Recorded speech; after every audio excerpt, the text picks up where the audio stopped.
Hello नमस्कार, मैं हूं वैशाली गोगिया। आपका स्वागत करती हूं हमारे चैनल में। आप देख रहे हैं खबरें फटाफट। तो दोस्तों, आपकी सुबह की चाय की चुस्कियों के साथ लेकर हाजिर हूं आज की गर्मा गर्म खबरें। तो दोस्तों, हाल फिलहाल में सबसे ज्यादा टॉक ऑफ पॉइंट है कोरोना वायरस और उसकी वैक्सीन, उसके केस और उसके साथ ही ये वैक्सीन कब तक लोगों तक पहुंचेगी और किस तरीके से पहुंचेगी। इसके अलावा प्रधानमंत्री नरेंद्र मोदी भी कई बड़े और अहम फैसले ले रहे हैं और साथ ही साथ देश की सुरक्षा भी सबसे बड़ा मुद्दा है। इसके अलावा इस त्योहारी सीजन में देश की जनता के लिए कई बड़े ऑफर्स आ रहे हैं, कई ट्रेन चलाई जा रही है जिनके बारे में जानना आपके लिए बेहद जरूरी है और उसके लिए आपको इस वीडियो को एंड तक देखना होगा। चलिए ज्यादा वक्त बर्बाद नहीं करते हैं और एक नजर डालते हैं सुर्खियों की ओर। भारत सरकार ने वीजा पर रोक हटाई, पर्यटकों को छोड़ सभी को आने की होगी छूट। 2020 तक भारत के हर गांव में होगा इंटरनेट, सरकार ने शुरू किया राष्ट्रीय इंटरनेट मिशन। बीजेपी के फ्री कोरोना वैक्सीन के वादे पर आरजेडी का हमला, कहा टीका देश का है, बीजेपी का नहीं। कोरोना की देसी वैक्सीन को मिली फेज 3 ट्रायल की अनुमति, फरवरी तक आ सकता है टीका। ऑक्सफोर्ड वैक्सीन के ट्रायल के दौरान ब्राजील में एक वॉलंटियर की मौत। राशन कार्ड उपभोक्ताओं के लिए खुशखबरी, अक्टूबर माह से दिसंबर तक मिलेगी चीनी। किसानों के लिए एक और योजना ला रही है मोदी सरकार, खाते में ट्रांसफर होंगे 5-5 हजार रुपए। जी हाँ दोस्तों, ऐसी और भी कई खबरें और अपडेट्स निकल कर सामने आ रही है जिनकी सही और सटीक जानकारी हम आपको आगे इस वीडियो में देंगे। बस आप वीडियो के साथ एंड तक बने रहिए। लेकिन इससे पहले कि हम खबरों की ओर आगे बढ़े, आपसे एक छोटी सी रिक्वेस्ट है। इस वीडियो को बनाने में मुझे बहुत मेहनत लगती है और इतनी ही मेहनत, प्यार और सब्र के साथ आप इस वीडियो को एंड तक देखते हैं, उसका मैं तहे दिल से शुक्रिया अदा करती हूँ। बस आप अपना ये प्यार और सपोर्ट हमारे साथ यूं ही बरकरार रखिए। और इसके अलावा आपसे एक और बात कहनी है और वो ये है, वीडियो आपको पसंद आती है तो इसे लाइक भी कीजिए और खबरों के बारे में और बाकी आपके जो भी विचार हो हमसे साझा कीजिए नीचे कमेंट सेक्शन में। तो चलिए अब एक एक करके सारी खबरों के बारे में जान लेते हैं। भारत में एक दिन में कोरोना वायरस से संक्रमण के 55,838 नए मामले सामने आए। इससे संक्रमित मामलों की कुल संख्या बढ़कर 77.06 लाख हो गई। स्वास्थ्य और परिवार कल्याण मंत्रालय ने सुबह कोरोना के आंकड़े जारी किए। पिछले 24 घंटे में कोरोना वायरस से मरने वालों की संख्या 702 रही। देश में अब तक कुल मृतक संख्या बढ़कर 1,16,616 हो गयी। लगातार कोरोना वायरस के सक्रिय मामलों की संख्या 8 लाख से कम बन रही है। चलिए बढ़ते हैं अगली खबर की ओर। सरकार ने 2022 तक सभी गांवों को इंटरनेट पहुंच उपलब्ध कराने का वादा किया। सरकार ने मंगलवार को महत्वाकांक्षी राष्ट्रीय इंटरनेट मिशन की शुरुआत की। इस मिशन में सरकार आगामी वर्षों में 7 लाख करोड़ रुपए का निवेश करेगी। मिशन के तहत देश भर, विशेष रूप से ग्रामीण और दूर दराज के क्षेत्रों में सार्वभौमिक और समानता के आधार पर इंटरनेट पहुँचाई जाएगी। इसके तहत 30 लाख किलोमीटर का अतिरिक्त ऑप्टिकल फाइबर केबल नेटवर्क बिछाया जाएगा। साथ ही 2024 तक टावर का घनत्व 0.42 से बढ़कर 1 टावर प्रति 1000 आबादी किया जाएगा। इसके तहत मोबाइल और इंटरनेट की सेवाओं की गुणवत्ता सुधारने का भी लक्ष्य है। चलिए बढ़ते हैं अगली खबर की ओर।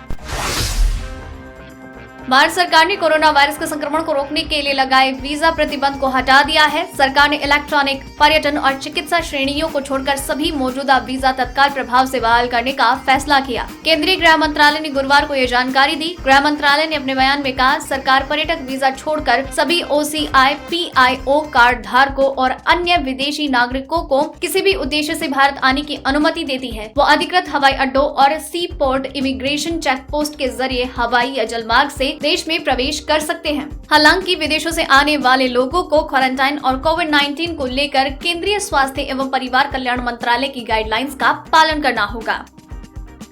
चलिए बढ़ते हैं अब अगली खबर की ओर। बिहार विधानसभा चुनाव के लिए आज बीजेपी ने अपना घोषणा पत्र जारी किया। इसमें पार्टी ने बिहार की जनता को फ्री में कोरोना वैक्सीन देने का वादा किया। इसे लेकर अब राजनीति भी शुरू हो गई है। आरजेडी नेता तेजस्वी यादव ने कहा, कोरोना का टीका पूरे देश का है, बीजेपी का नहीं। तेजस्वी यादव ने कहा, बीजेपी के पास चेहरा नहीं है। वित्त मंत्री द्वारा विजन डॉक्यूमेंट जारी कराया जा रहा है, यानी इनके पास कोई चेहरा नहीं है। वित्त मंत्री से पूछिए बिहार को 1.25 लाख करोड़ का पैकेज कब और कैसे मिलेगा। पूछिए कि बिहार को विशेष राज्य का दर्जा क्यों नहीं मिला, क्या मिलेगा। बढ़ते हैं अब अगली खबर की ओर। WHO के अनुसार दुनिया भर में करीब 12 वैक्सीन ऐसी हैं जिनका ट्रायल अंतिम चरण में है। इन ट्रायल में ऑक्सफोर्ड यूनिवर्सिटी और एस्ट्राजेनेका की कोरोना वैक्सीन को सबसे बेहतर बताया जा रहा है। हालांकि बुरी खबर ये है कि इसी वैक्सीन के ट्रायल के दौरान ब्राजील में एक वॉलंटियर की मौत हो गई। ब्राजील की हेल्थ अथॉरिटी एनविसा ने बुधवार को बताया कि वैक्सीन के ट्रायल में शामिल एक वॉलंटियर की मौत भले ही हो गई हो, लेकिन उसकी मौत का कारण वैक्सीन नहीं। ब्राजील ने फैसला किया है कि इस घटना के बावजूद फिलहाल ट्रायल नहीं रोका जाएगा। बढ़ते हैं अब अगली खबर की ओर। DGCI की एक्सपर्ट कमेटी की मंगलवार को हुई बैठक में भारत में बन रही कोरोना वैक्सीन को आखिरी दौर के ट्रायल की अनुमति मिल गई। माना जा रहा है कि भारत बायोटेक की इस वैक्सीन के फेज 3 के ट्रायल अगले महीने से शुरू हो सकते हैं। कंपनी वैक्सीन का ट्रायल राजधानी दिल्ली के अलावा उत्तर प्रदेश, बिहार, महाराष्ट्र, पंजाब और असम में करने की सोच रही है। भारत बायोटेक इस वैक्सीन का निर्माण Indian council of medical research के साथ मिलकर कर रही है। उम्मीद कंपनी को भी है कि फरवरी तक वैक्सीन के फाइनल ट्रायल के नतीजे आ जाएंगे। दोस्तों, खबरों का सिलसिला भी खत्म नहीं हुआ है। आपके लिए खबरें लगातार यूं ही आती रहेंगी, लेकिन अगर आप चाहते हैं कि खबरें आप तक यूं ही आते रहें, तो अभी चैनल को सब्सक्राइब कर लीजिए, बेल आइकन को दबा दीजिए, ताकि आप तक सारी खबरों की नोटिफिकेशन लगातार आते रहे। चलिए दोस्तों, आगे बढ़ते हैं, जहां जानेंगे मौसम का हालचाल, साथ ही जानेंगे पेट्रोल और डीजल के दाम। मौसम विभाग ने पश्चिम बंगाल और ओडिशा को लेकर बड़ा अलर्ट जारी किया है। बंगाल की खाड़ी में कम दबाव का क्षेत्र बनने की वजह से मौसम विभाग ने बंगाल में शनिवार तक भारी बारिश का अनुमान जताया। वहीं मौसम विभाग ने कहा कि अगले 24 घंटों में ओडिशा में भी भारी बारिश हो सकती है। पश्चिम बंगाल में हर साल बड़े पैमाने पर दुर्गा पूजन का आयोजन होता है। यहाँ लोग फिलहाल दुर्गा पूजन के जश्न में डूबे हैं। ऐसे में मौसम विभाग की बारिश को लेकर आई चेतावनी ने लोगों को मायूस कर दिया। मौसम विभाग ने तटीय आंध्र प्रदेश और यानम के अलग अलग स्थानों पर भारी से बहुत भारी बारिश की भविष्यवाणी की है। आज फिर से डीजल और पेट्रोल के दाम में कोई बदलाव नहीं। दिल्ली में आज पेट्रोल 81.06 और डीजल 70.46 के हिसाब से बिक रहा है। मुंबई में पेट्रोल 87.74, डीजल 76.86, कोलकाता में पेट्रोल 82.59 और डीजल 73.99, तो वहीं चेन्नई में पेट्रोल 84.14 और डीजल 75.95 रुपए प्रति लीटर के हिसाब से बिक रहा है। चलिए बढ़ते हैं अब अगली खबर की ओर। जम्मू कश्मीर में 2 नए रिक्रूट आतंकियों ने गुरुवार को आत्मसमर्पण कर दिया। राज्य पुलिस के आईजी विजय कुमार ने बताया कि आज 2 आतंकवादियों ने आत्मसमर्पण किया। ये आत्मसमर्पण एनकाउंटर साइट पर आतंकियों के परिवार को लाने के बाद हुआ। फिलहाल आतंकियों को गिरफ्तार कर लिया गया। उत्तरी कश्मीर के सोपोर के तुजूर इलाके में आतंकवादियों को सुरक्षा बलों के जवानों ने घेर लिया था। जम्मू कश्मीर पुलिस के आईजी विजय कुमार ने बताया कि हम आतंकियों के परिवार को एनकाउंटर साइट पर ले गए। परिवार के कहने पर दोनों आतंकियों ने आत्मसमर्पण किया। चलिए रुक करते हैं अब अगली खबर की ओर।